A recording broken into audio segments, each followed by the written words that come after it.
Okay, we're recording now.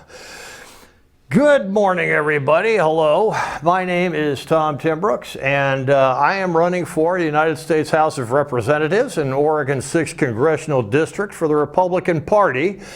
My motto is, slogan. Motto or slogan? I guess it's a slogan. Let's go with slogan. Make Oregon's 6th Congressional District America's greatest congressional district. How many congressional districts are in America? There's I think 465. That's the number of representatives there are in the House of Representatives. So George Carlin once said, never underestimate the power of stupid people in large numbers. Well, I say never underestimate the collective potential for tyranny and hypocrisy from strategically placed, ideologically indoctrinated politicians and the activists who enable them. And for that little part there, I always talk to people, the politically indoctrinated, these are the people who are, the absolute, we're going to follow our agenda. Republicans or Democrats, either one. The founding fathers put the Constitution together. They provided the House of Representatives, every representative in the House of Representatives, with a 2-year period of time. You're going to get, according to the Constitution, Article 1, the House of Representatives, each representative has a 2-year term where they could serve. So their whole idea was they wanted the representatives to be reevaluated by the constituents as often as possible. And that's the whole idea there. And a lot of times, in order to keep a position with the House of Representatives, a representative has to join, with their party. Well, a representative should represent the people. A representative should not represent the party that they're affiliated with in Congress. Okay, the whole function of a representative is to go to Washington, D.C. and try to get as much federal money as possible diverted to the congressional district. And that money should pay, the federal money should pay for, medical research, education research, things that affect the United States as a whole. Okay, so every state, every place has got a need for this kind of research, this kind of stuff to happen. So the representative's whole job is to get as much of that federal money back to their state as possible. All the states put money into one giant fund with income taxes and like that. The representative tries to get some over to their state as much as possible. That's what the representative is there for. And of course, passing laws and so forth. I mean, there are a lot of things that the representative does, but the main function of any representative for any congressional district is to get as much money as possible back to their congressional district. Okay, and that's what I intend to do, is get as much money back to our congressional district as possible. Okay, so that's what I'm talking about when I say that, is that I'm not going to affiliate myself with any organization or any party that I don't have to. I'm going to go there and I'm going to place my argument. I say, okay, Oregon would be great for this, that, and the other. Give us that money because we've got this established. We've got these things ready to go. So Oregon would be the best for that. And I'm going to try to get as much money from the federal fund back to Oregon's 6th Congressional District as I possibly can. And that's what I mean by that. Okay, I don't know exactly how it sounds. I just made it up and, just don't know if it sounds offensive to anybody. Sorry about that. But anyways, so one thing I want to talk about this week is, make Oregon's 6th Congressional District America's greatest congressional district. That's my slogan. My argument for in-person voting, okay? Now, Oregon has recently made all voting mail-in. Mail-in voting. Everything is mail-in voting. And there's a lot of worry about any kind of voter fraud, voter tampering, and like that. And people are right to be afraid of voter tampering. but it's not actually what you think. Donald Trump is trying to get rid of the mail-in voting and early voting like that. What he's trying to do is make all voting in-person voting, except for absentee ballots that, perfectly legal, perfectly fine. Get rid of the mail-in voting, get rid of the early voting, because the early voting, mail-in voting, you could potentially have some kind of voter tampering with that, okay? Well, I went ahead and did some research, and what I found is, well, let me tell you the stuff that I found with my research here, okay? And this is my argument for in-person voting. First of all, the Constitution as supreme law. Article 6 of the Constitution is that the Constitution is the supreme law of the land. Okay, elections are constitutional matters, not just local practices, and this is established in the Constitution. The federal duty is to guarantee fair and legitimate elections at local, state, and federal levels. Okay, so Article 6 establishes the Constitution of the United States as supreme law of the land.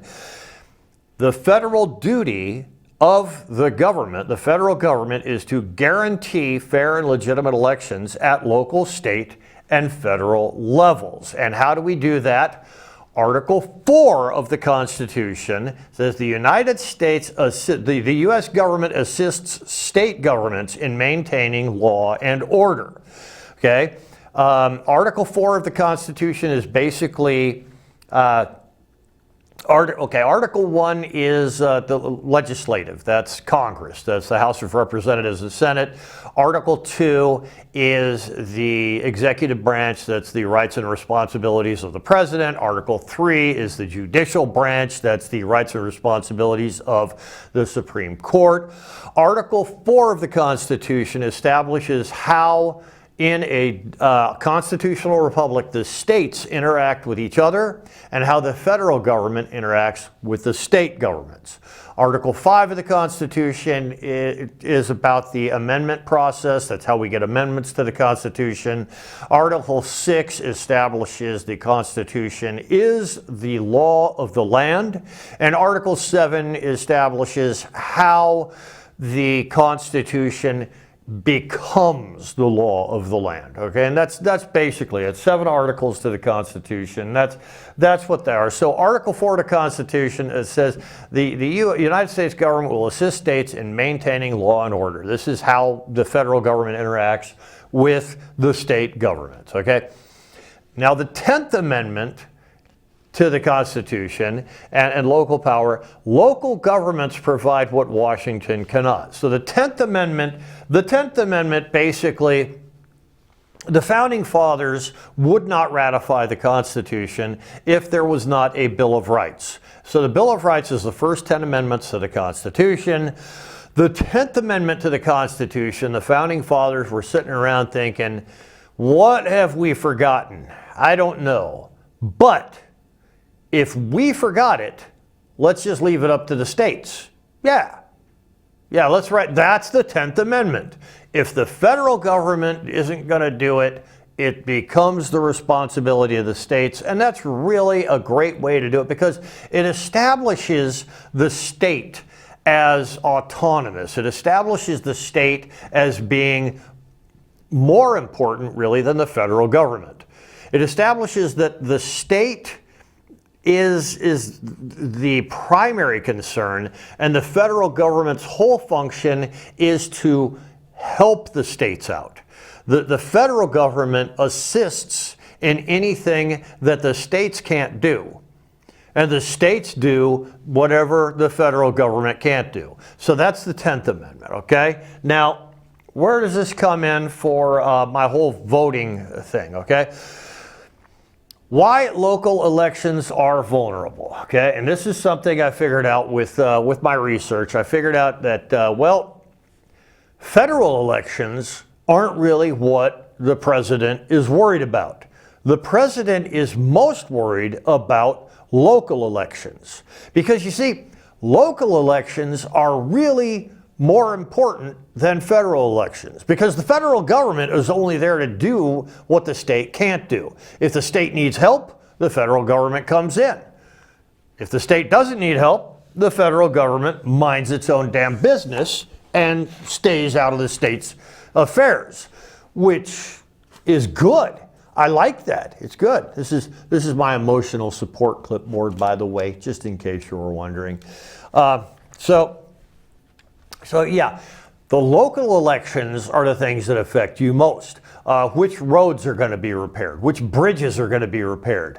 What kind of lunches, what kind of budget does your school have to provide school lunches to your children? I mean, that is the kind of stuff that really affects you personally. Those are the things that you want to have the most control over. But you see, the problem is with local elections, because there isn't as much supervision, your local elections or smaller elections, they can be susceptible to election tampering. So really, the president isn't going through the whole thing about in-person voting to secure his position. The president's worry is that you won't be able to get what you want in your local elections. And that's what my research shows, because really the federal elections are very secure, and mail-in ballots are actually fairly secure also. Okay, so getting back to this, so why local elections are vulnerable. Smaller voter turnout means small fraud can swing outcomes. You know, an outcome could be as much as 5 votes, 1 vote possibly. Fewer watchdogs, less media oversight, limited funding for audits or investigations, and close personal ties increase risks of favoritism, because you might be voting against your cousin, something like that, you know? So really, local elections are vulnerable. The benefits of federal oversight: funding for audits, ballot security, poll worker training, standardized safeguards, ID checks, ballot tracking, chain of custody, stronger citizenship verification for voter rolls. Okay, transparent oversight builds trust, protects taxpayers from local corruption. So there are a lot of reasons that the federal government can come in and step in and ensure that you have secure elections. That's one of the things the federal government does. Because, you know, I mean, if your cousin or uncle or brother or sister is going to get angry with you because you didn't vote for them, I mean, that might have been the right thing. Your brother might be a drunk idiot and doesn't know what he's doing, so you want to vote against him, but are you really going to do that? You know, so anyways, so local elections are more important than federal elections. We're going to establish that. And local elections are vulnerable to voter tampering, voter fraud, or election tampering, voter fraud, whatever. They're vulnerable, okay? So the federal government wants to come in and help out. Now, this guy's name is Douglas Prasher. Douglas Prasher is an absolutely brilliant scientist. When I was reading an article about him in Discover magazine in, I believe it was 2009 or 2008, something like that. This guy is the person who, he figured out the green fluorescent protein part of genetics. Okay, basically you've got aquatic life, and this aquatic life, it emits green color in blue UV light. Okay, it's produced by jellyfish. I mean, you've seen pictures of glowing stuff underwater, right?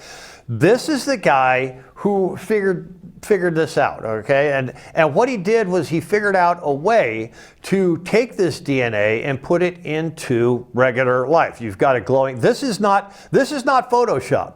You actually have a glowing rabbit, glowing insects, glowing rats, glowing monkeys, a cat, and all this stuff. These things actually glow under a certain light. Now, this stuff Very, very important. Okay, he's a pioneer in genetic research. He cloned the gene for green fluorescent protein.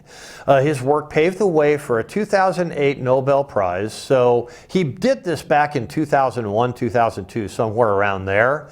But the 2008 Nobel Prize, he would have won it, but he lost his job over there. But anyways, he didn't receive the financial support he needed while he was doing his research, so he left the scientific community for a while and he worked at a car dealership where he actually drove people around. He would drive people around the car dealership parking lot. That's what he did.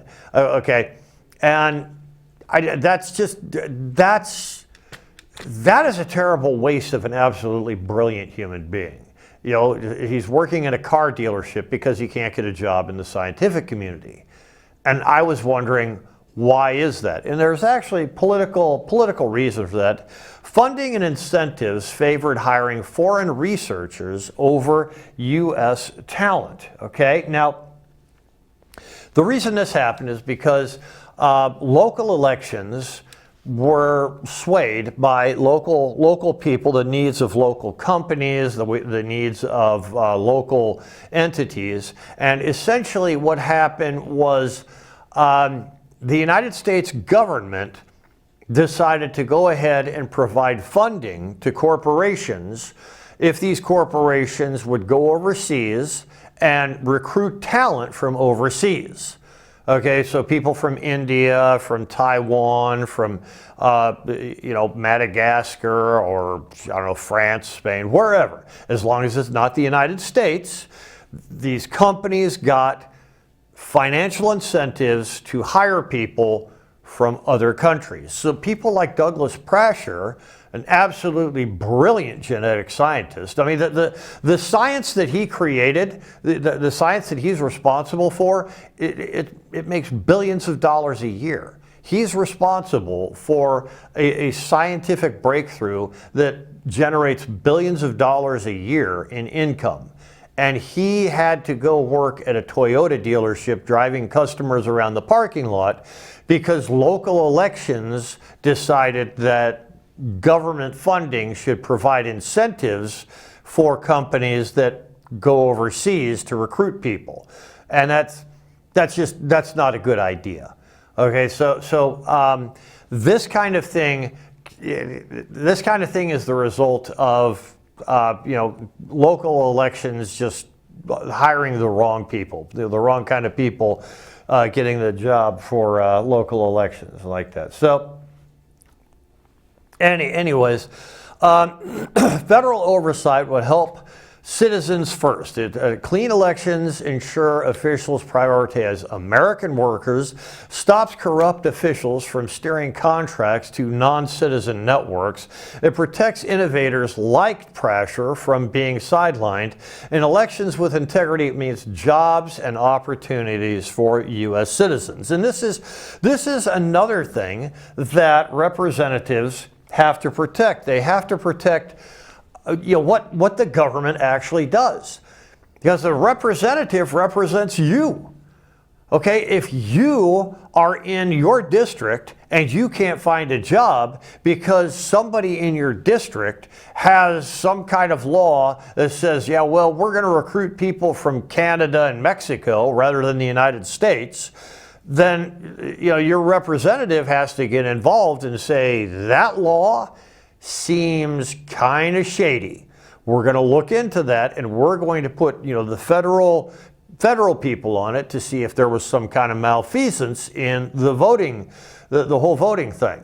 Okay, so the voting process. So that's what we want to do. We want Americans to be considered first in any election process. And this is one of the things that secure local elections will help out with. Okay, so The mail-in and early voting vulnerabilities, forged signatures on ballot envelopes, ballot harvesting, bundles collected and altered, wrong addresses, ballots sent to moved or deceased voters, weak chain of custody once ballots leave the polling places. These are all problems that you have with mail-in and early voters. Now, this guy right here, most recently,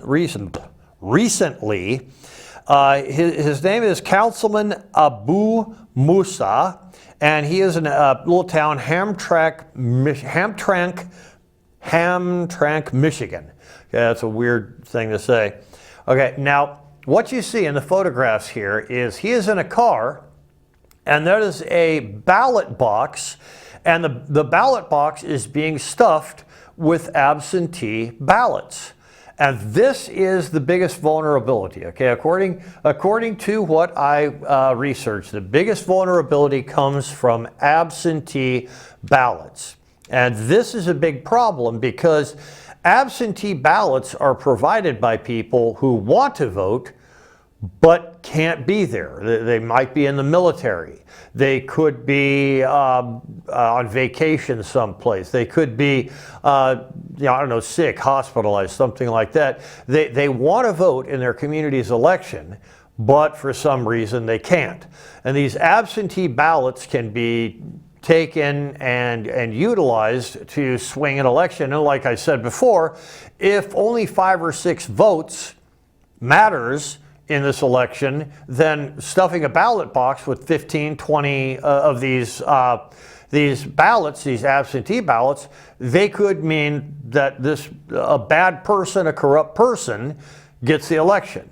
Okay, now that's a bad thing. And it happened in Bridgeport, Connecticut in 2020 mayoral primary. Surveillance footage showed political operatives repeatedly stuffing absentee ballot drop boxes. A judge reviewed the evidence and ruled misconduct was serious enough to invalidate the Democratic mayoral primary. The court ordered a new election, citing the need to restore public trust. Multiple operatives were later charged with election fraud for mishandling absentee ballots. Now, that was not the Councilman Abu Musa. That was a different one, Bridgeport, Connecticut. And in Millbourne, Pennsylvania, totally different, 2021, 3 politicians in the tiny borough of Millbourne were indicted for an absentee ballot scheme. They allegedly registered non-residents to vote, had mail-in ballots sent to themselves, and then returned those fraudulent ballots. Investigators uncovered forged signatures and fraudulent voter registrations. The case revealed how small-town politics can be corrupted through manipulation of absentee ballots. Now, a person has to wonder why it is, well, it's a small-town election. I mean, those positions, the councilmen and all this stuff, they probably aren't even paid positions. These are probably positions where a person has to go there, spend their own money. They might get lunch out of it. They might get a meal ticket out of it or something like that. But more than likely, it's an unpaid position. Okay? And so why would a person want an unpaid position working for a government? Well, if you control the contracts around the town, like I said, your local elections determine which roads get repaired, sidewalk repair, school lunch program, your garbage dump, your purification of water, trash collection, things of that nature. Those things are decided on a local level. Now, if a person sees an opportunity to get kickbacks for going from one company to another, then this goes from an unpaid position to a position where a person could make $250,000 a year on kickbacks. If it's a place like Chicago or New York, you could make millions of dollars a year on kickbacks.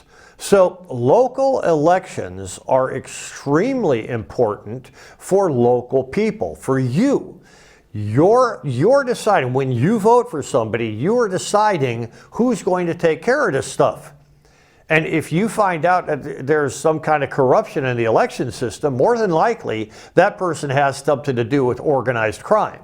You don't want organized crime running your city, right? So that's one of the reasons that we want to look into it. Now, in-person voting also has its vulnerabilities, but they are much fewer, much less. So voter impersonation at polling places. A person could say, yeah, I'm Bob Johnson, double voting, in-person plus absentee, ballot stuffing into boxes, so you could do this also, I guess, and poll worker misconduct or bias, intimidation at polling sites. This is something, the intimidation at polling sites is something that Al Capone was known for. He'd send his thugs out to the voting places, and somebody would, they would make out their little voting slip and they would slide it in, and a thug would grab the voting slip, look at it, and say, maybe you should vote differently.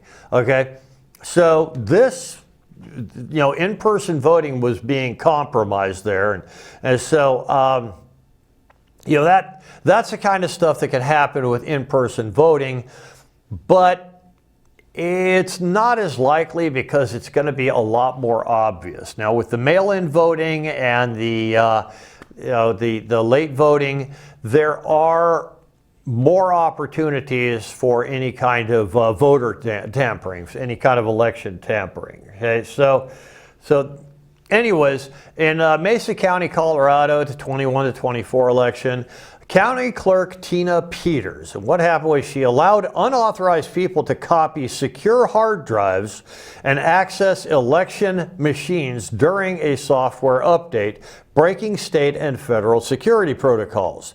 And the reason it matters is these actions exposed sensitive voting system data online, undermining public trust and creating risk for future elections. The outcome was that Peters was convicted in 2024 and sentenced to 9 years in prison for her role in the breach. The lesson here is that even in-person voting systems aren't immune if insiders misuse their access. Strong oversight, audits, and bipartisan monitoring are critical. So, in-person voting, it can be tampered with also. That's just, I mean, no system is perfect. No system is perfect at all. But when Oregon went to all mail-in voting, that takes away the right of a person like myself to do in-person voting. I mean, what if I'm afraid that mail-in voting might be tampered with? There might be a chance for some kind of voter fraud to happen. I want to do in-person voting. Okay, that is my choice. If you take that choice away from me, I don't think that's right. I don't think that's constitutional.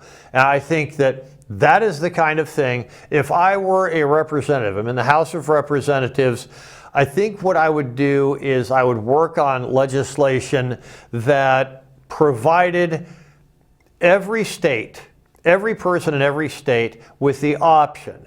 Either you can do it by mail or you can do it in person. But the state cannot make that decision for you. Okay? Now, when it comes to absentee ballots, that's a whole nother matter. Absentee ballots are going to be there, and that just takes a lot of oversight by the federal, state, local governments. Yeah, these are just things that we have to watch out for. So,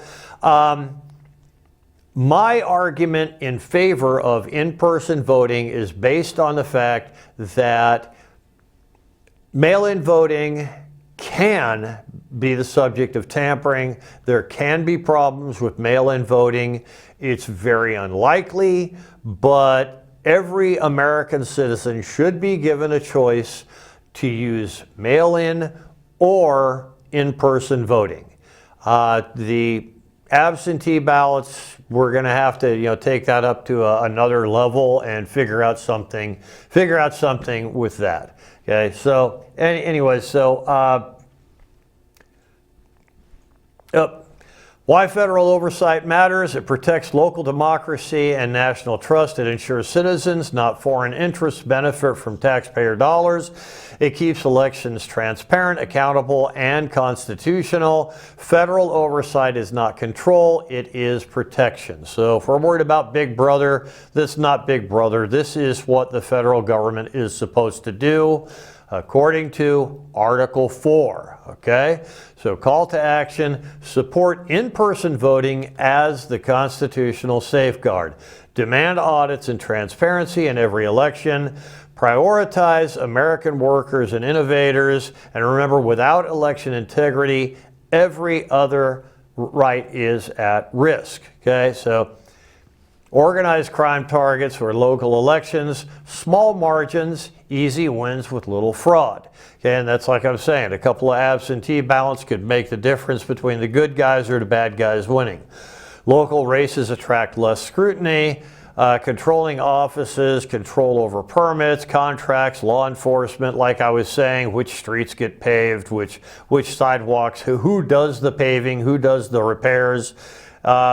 Chicago, New York, New Jersey machines were linked to organized crime. Like I said, these are big cities. An unpaid position with local government could net you, $500,000 a year if you talk to the right people, you grease the right palms. Okay, so that's why voter security is very important. And how federal oversight stops the crime: federal resources detect multi-county or statewide fraud patterns. This prevents corrupt local officials from ignoring organized schemes. Federal enforcement, the FBI, DOJ, adds teeth to investigations. It keeps crime from infiltrating local contracting and jobs. Okay? Without oversight, corruption becomes entrenched. Kickbacks, extortion, favoritism spread unchecked. The American workers and taxpayers lose. Public trust collapses, paving the way for organized crime. Our final thought here is that integrity at the ballot box equals integrity in government. Federal oversight protects both our votes and our communities. Clean elections safeguard American jobs, American families, and American freedom. Now, the Battle of Athens is something that happened in 1946, right after World War II. Okay, during World War II, all of the men in all of the cities all across the United States, they joined the military and they went to fight World War II. So all of the men were gone. So, well, not all of the men. There were some men that remained.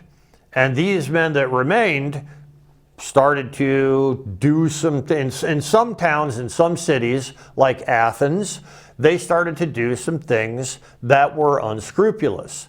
They formed a political machine. And so what happened was these veterans that came back from World War II, the forgotten history of the Tennessee Rebellion against the local government, they started to figure out, hey, there's some corruption here. So the McMinn County, controlled by a corrupt political machine, the sheriff's deputies stuffed ballot boxes and intimidated voters. Returning World War II veterans organized to challenge the corruption. Okay? There's a book called The Fighting Bunch that was inspired by what happened at the Battle of Athens. And this is about how World War II veterans won the successful armed rebellion. And really it was, this is the reason we have the Second Amendment, is because sometimes you need to fight against a corrupt government. Okay?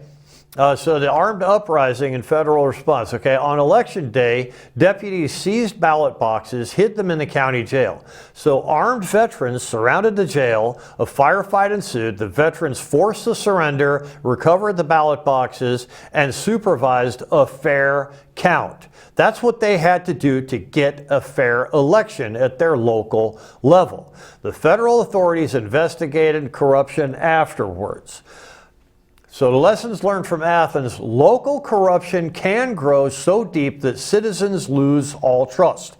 When elections fail, people may resort to drastic action. Federal oversight and intervention is an essential safeguard. Without clean elections, local democracy collapses.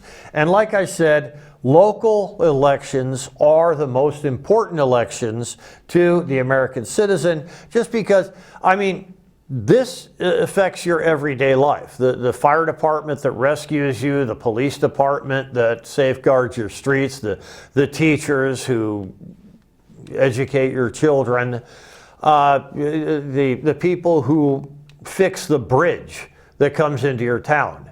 You know, here in McMinnville, we've got a bridge, and everybody uses this bridge going in and out of town. I got to wonder, you know, hey, what's going to happen if that bridge collapses because the people who built it were corrupt?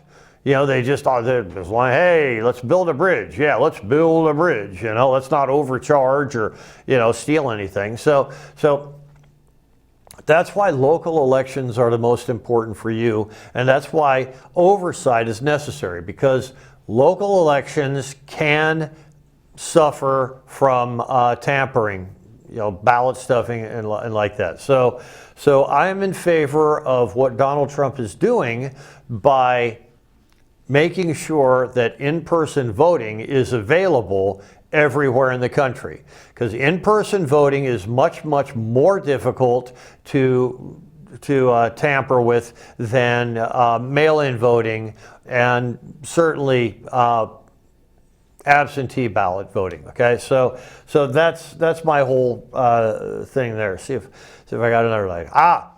This is another thing I want to talk about: the free speech after the assassination of Charlie Kirk. And I mean, so many things are happening right now with these people. Jimmy Kimmel and all these people are, I mean, just so much stupidity on the internet right now. And, you know, people are getting fired from their jobs. Well, what else would they get fired from? People are getting fired. They're losing their jobs. They're losing their friends, losing their credibility. You know, all kinds of bad things are happening because people are giving an honest opinion on the internet. Yes, it's disgusting. It's rude. It's obscene. It's very, very wrong. But I don't know, it's the First Amendment. The First Amendment guarantees your right to say whatever you want. Now, people are getting expelled from schools and like that. See, here's the thing. The First Amendment says that Congress shall make no law. It's my Killer Clowns from Outer Space coffee mug. I love horror movies. The First Amendment states that Congress shall make no law regarding free speech. So Congress cannot make free speech illegal. And if anything the government is doing is in any way limiting a person's ability to speak freely, to express himself or herself, then the legal system is obliged to prevent that from happening. Okay, Congress is obliged to prevent any kind of action from government preventing a person from speaking or you know, freedom of expression. Okay. Corporations, however, are not bound by constitutional law. Corporations serve the need of the corporation. They serve the need of the consumer. So if you are working for a corporation and you say something, if you express yourself in a way that the corporation does not approve of, they are within their rights to let you go. And it's the same thing with schools. Colleges are not bound by constitutional law. So if you express yourself in a way that the college finds to be bad or against the policies of the school, then the school can expel you, suspend you, do whatever they want. So people are talking about, hey, my First Amendment right, you know, I should be able to say anything I want on the internet. And you can. You can express yourself in any way on the internet, not a problem. Have fun doing it. But the people you work for, the place where you go to school, they have every right in the world to let you go. They have every right in the world to protect, to defend the reputation of the corporation or the school or whatever. Elon Musk apparently on X, this was something I saw. I haven't validated this or anything. It may be true. It might just be a meme. But apparently there were some people who work for him who were forwarding certain memes that he found offensive because, you know, they're insulting and mocking Charlie Kirk's death. So basically he just, according to the meme, I don't know if this is absolutely true, I haven't verified it, he went ahead and fired like 2,000 people who work for him because they went ahead and forwarded these memes. So, I mean,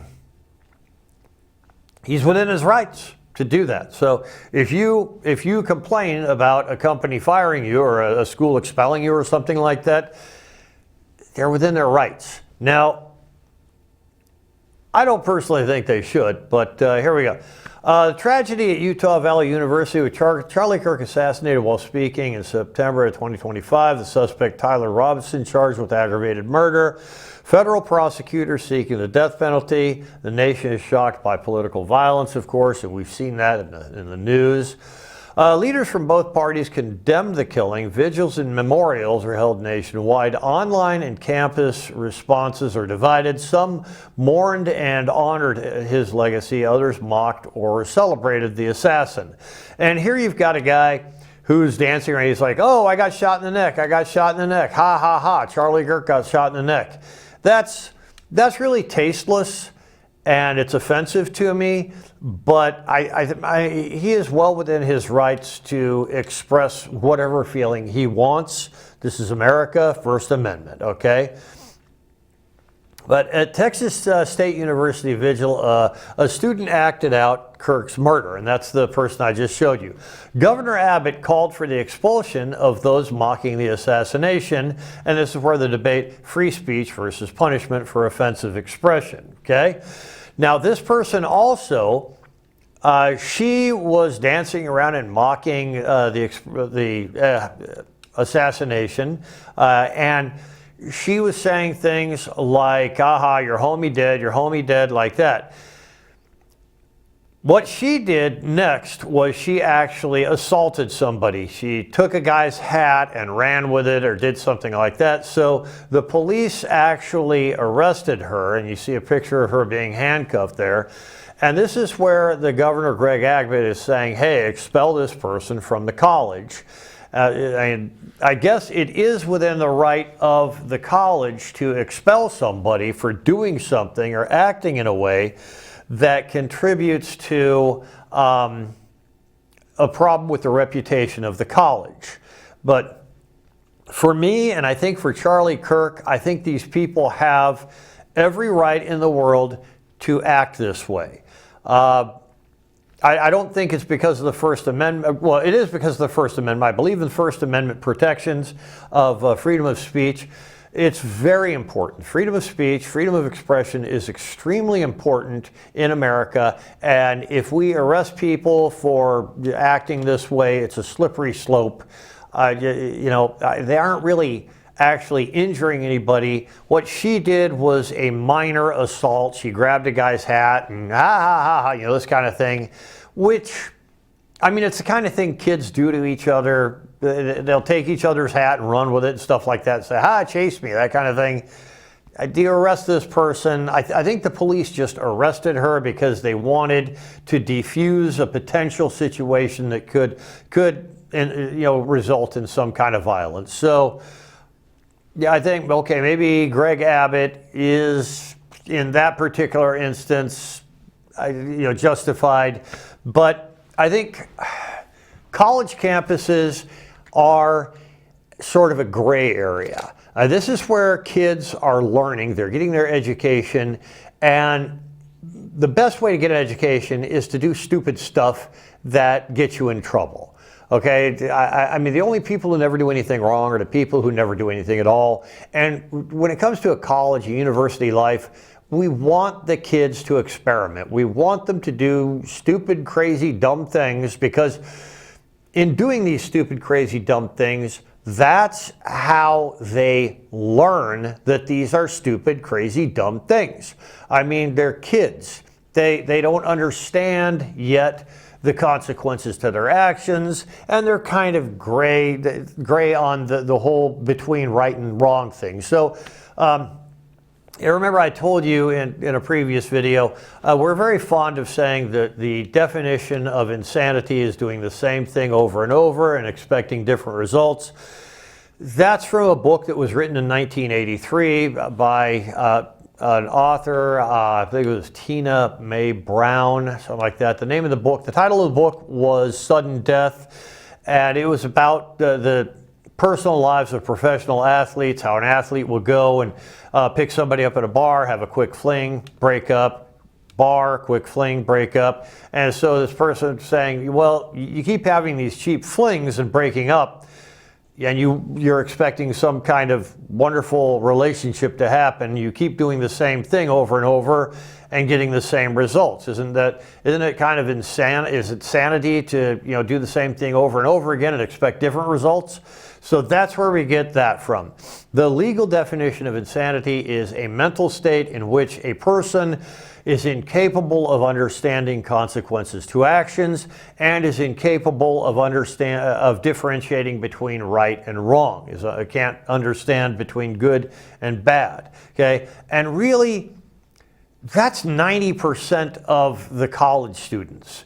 You don't go into college understanding consequences to actions. You learn about consequences to actions while you're in college. Okay, you don't go to college knowing the difference between right and wrong. You learn the difference between right and wrong in college because it's a maturing, and your brain is really not old enough.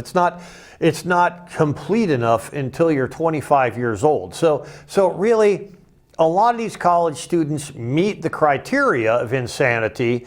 They just aren't inspired by anything, and this is really a problem. Let me get more on this in a minute here. Okay, so the First Amendment standard: free speech includes offensive and unpopular speech as protected unless it is a direct threat. Case of this, Brandenburg versus Ohio, an incitement to imminent violence. Clarence Brandenburg, a Ku Klux Klan leader in Ohio, gave a fiery speech at a rally suggesting possible vengeance if government policies continued. And isn't it interesting how so many things go back to the Ku Klux Klan? I mean, the Ku Klux Klan is really, boy, they are really well pronounced in American history, figuring out, hey, Ku Klux Klan does this, the American government has to do this, okay? So yeah, it's kind of interesting how they're always involved somehow, right? Well, the state action. Ohio convicted him under a law banning the advocacy of violence. Well, the Supreme Court ruling, the Supreme Court of the United States, that the conviction was overturned. The court held that speech is protected unless, number one, it is directed to inciting imminent lawless action, and it is likely to produce such action. Okay, so both of those things, both those criteria have to be met. And this is where Donald Trump's January 6th, the whole thing with January 6th was, he made a speech. He said, yeah, I'll go there with you, blah, blah, blah. And people misinterpreted that. And, so that's where the whole fiasco with January 6th happened. But, this is different here. The key principle: mere advocacy of violence equals protected speech. So advocacy is protected speech. Now, direct incitement of imminent lawlessness action is not protected. So mockery and ridicule, however cruel, are still protected speech. And I agree with that. They are protected speech under the First Amendment to the Constitution. So what would Charlie Kirk have wanted? I think he would have strongly defended the free expression in public debates. He likely disagreed with hateful messages, but he wouldn't call for expulsions or censorship of students. Protecting offensive speech is protecting all speech. Because, I mean, let's think about it. There were a lot of people in the schools who considered what Charlie Kirk was doing as offensive speech. Okay, so, I mean, if they could kick Charlie Kirk out of school saying, well, your speech is offensive, that would be wrong, because a big part of what Charlie Kirk did was he brought the college students up and said, change my mind. And the college students gave their best answers, and Charlie Kirk won. And the college students were frustrated, but educated. It's like I said, the only people who never do anything wrong are the people who never do anything at all. And if your opinion is wrong, you need to understand why your opinion is wrong. So these college students would go up to Charlie Kirk and they would say things, and Charlie Kirk would prove them wrong, and they would walk away frustrated but enlightened.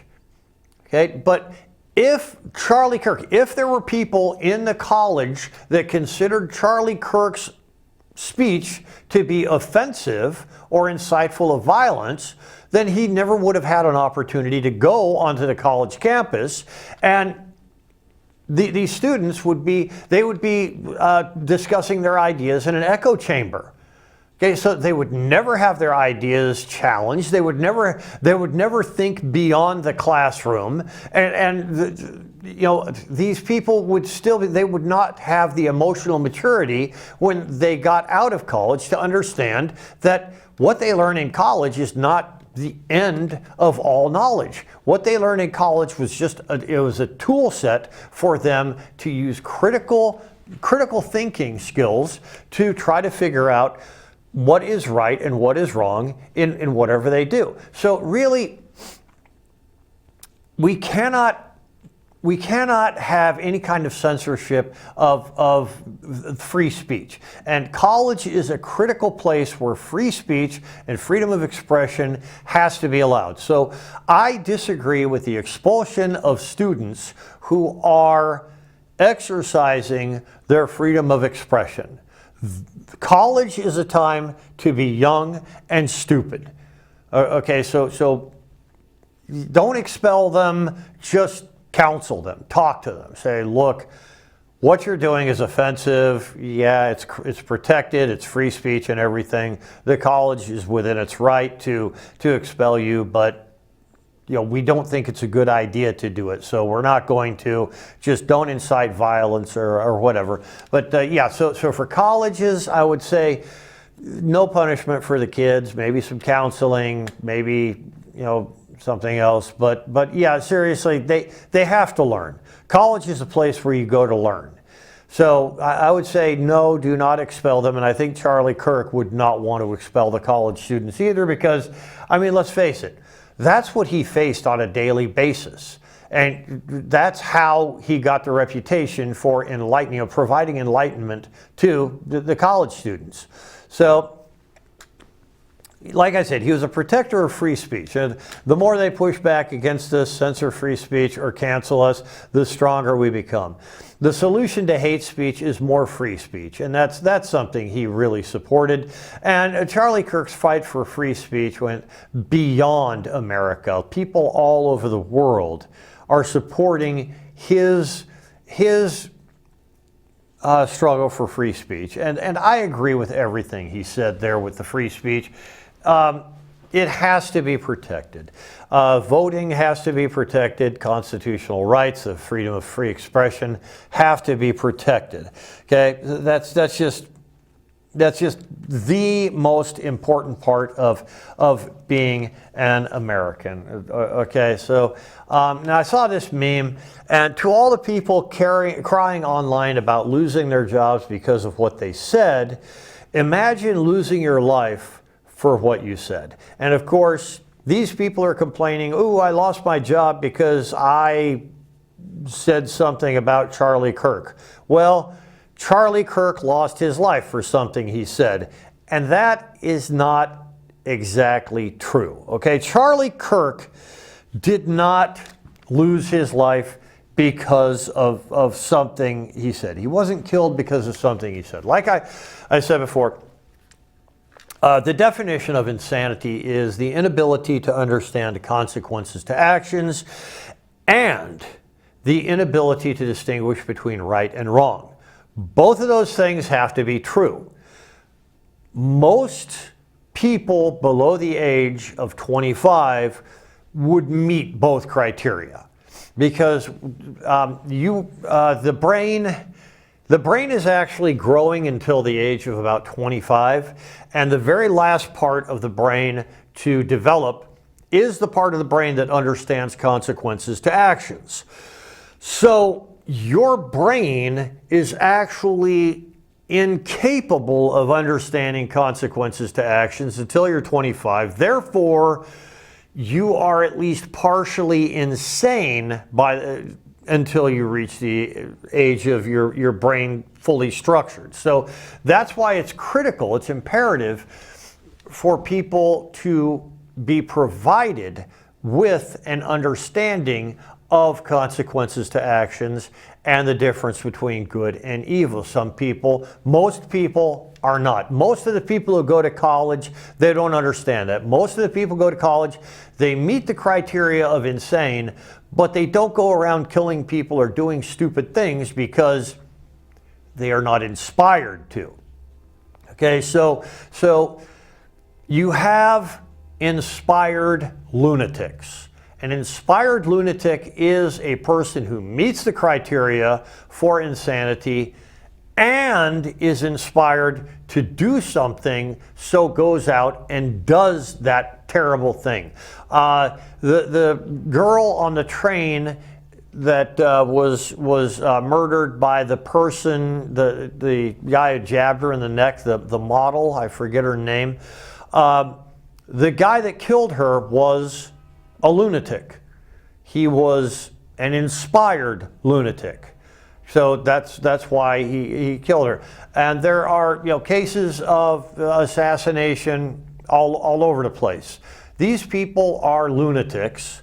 They are inspired lunatics. Okay, so Charlie Kirk did not lose his life because of what he said. He lost his life because an inspired lunatic had access to a weapon and went out and took the opportunity to do an inspired, crazy thing. So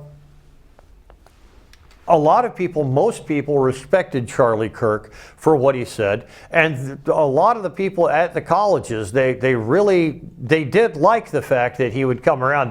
They may have hated him because they would leave frustrated and upset and annoyed, but at some point they respected him. The inspired lunatic who actually was responsible for his murder, that was the reason Charlie Kirk died. It was because an inspired lunatic had an opportunity and the means to commit this act. If any one of those were separated, if you had an inspired lunatic but no weapon, Charlie Kirk's still alive. An inspired lunatic with a weapon but no means to commit this act, Charlie Kirk's still alive. You had an inspired lunatic with the ability, with the weapon and the opportunity. So if any one of those had, any one of those, that little 3-ring chain had been broken, Charlie Kirk would have still been alive. He's not alive, but it wasn't because of what he said. It's because an inspired lunatic had an opportunity and the means to kill him. Okay? So the lessons for America: violence must always be condemned. Offensive speech must remain protected. Public condemnation does not equal legal punishment. Freedom means defending even the words we dislike. And I seriously think that is what Charlie Kirk would like. So the First Amendment isn't needed for agreeable speech. It's not meant for the speech that we agree with. It's needed for the speech that offends us. And you see, this is the critical, very important part of the First Amendment, is that every person in their pathway, every person takes a pathway to emotional and intellectual maturity. Every person has to be allowed to stumble. We have to crawl before we walk. We have to walk before we run. If we don't act offensively and do stupid things, we never learn. And it's better to exercise free speech and say offensive and stupid things than it is to, grab a rifle and start shooting somebody. Okay, so that's why freedom of speech has to be protected. And I am all for, I disagree with these college students who are mocking and making fun of Charlie Kirk's death. I disagree with that completely. But I also disagree with censorship. So I disagree with that, and I think that Charlie Kirk, and honoring Charlie Kirk, that means upholding the very freedoms that he defended. And freedom of speech was the biggest thing that he defended. So I want to defend that. Okay, this right here is a book. I cheated. It's an audio book. I downloaded it, listened to it, and right now it's a bestseller on the New York Times. And it mends really well with the presentation I'm talking about. See, the anxious generation, how the great rewiring of childhood is causing an epidemic of mental illness. What this guy has done in writing this book, essentially what this book is proof that a person can write a book that blames everybody except the people who are actually responsible. And in creating this book that blames everybody except the people who are actually responsible, you can make a whole bunch of money. And this guy has made a lot of money on this book because this book blames cell phones for all of the problems that kids are going through nowadays. Okay, and for me, it's not cell phones. See, what this guy is saying is, well, if you look at cell phone usage, blah, blah, blah, kids, in this year, this started happening, and this year, this started happening. People started losing sleep, going to sleep later. And the statistics that he names, I don't know how it's possible that he could actually get this information, okay? He's saying that like in this particular year, which coincides with this particular technology that was developed, children started feeling more lonely. How can you possibly know that? How can you possibly know that? It's just crazy. And another thing is, he says that during this period of time, children played less outside. They did fewer outside activities. They did fewer interactions with other children, and they were more coddled, and therefore have become weakened. And one of the things he lists is, he says, during this period of time in the 1950s, 60s, 70s, broken bones, bruises, contusions, all these problems. And as we get closer and closer to the cell phone generation, look at the cell phone generation. Kids aren't getting broken bones anymore. What's happening? This is proof that we're coddling the children. Well, there's another explanation. There's safety equipment available. Okay, I mean, I was raised in the 1960s. I learned how to ride a bike in like 1968, maybe 1970, something like that. I think I was 6 years old, 5, 6 years old when I learned how to ride a bike. And I didn't have a crash helmet. I didn't have arm pads, elbow pads, knee pads, anything like that. And I remember it's like 90% of the time, if I was in the car with my parents, I was crawling around the back seat, no seat belts. Okay? A better explanation for why kids aren't getting broken bones and contusions and concussions and bruises and all this other stuff could be, not so much cell phones, but safety equipment is available. Okay? So I remember, bicycle. Why do I need a crash helmet? I want a bicycle. Well, nowadays it's very difficult to find people on bicycles who aren't wearing crash helmets. I mean, I'm not going to wear a crash helmet on a bicycle, but that's just because I'm 61 years old. I don't care. What's the worst thing that's going to happen? I mean, okay, let's say I get in an accident and I'm comatose and bedridden. I don't care. I've already done everything I want to do. I've been to Antarctica, Easter Island, across the United States several times. I just celebrated my 60th birthday in Paris, France. I've been to Rome. I've done everything I could possibly want to do. All right, whatever, man. But if I'm a kid, if I see kids riding around without crash helmets or shoulder pads or arm pads or whatever, I'm going to say, it's irresponsible to let your kids ride around on a bicycle without safety equipment, okay? So anyways, this book, go ahead and read it if you want. It's already a bestseller. The guy's made millions and millions of dollars off of it. But understand that this is basically, it's a book that blames everything except the people who are actually responsible for, children acting anxious. And besides, children don't act anxious because they have cell phones. Children act anxious because they're children. Children have been like this since Cain and Abel.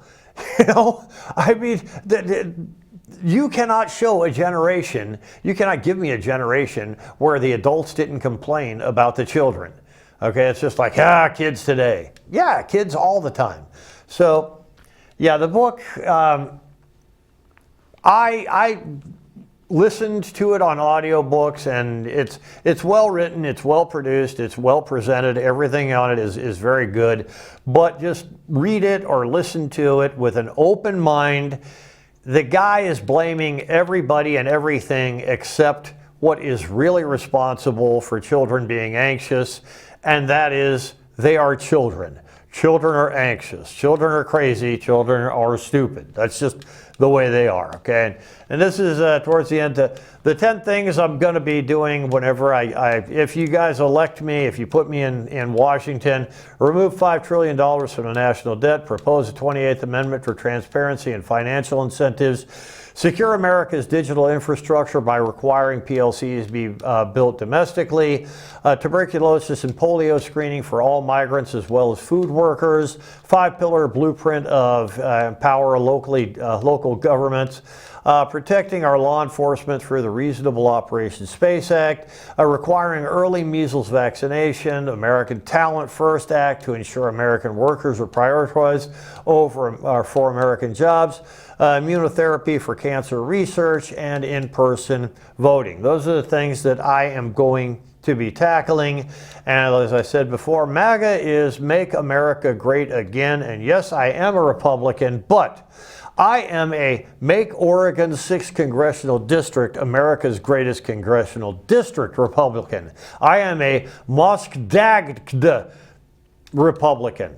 And I know that sounds kind of ridiculous and silly, but here's the whole thing about that. There is actually a song by some band, and the band says something about not going to be part of the MAGA agenda, blah, blah, blah. And, MAGA, it just rolls off the tongue a little too easy, okay?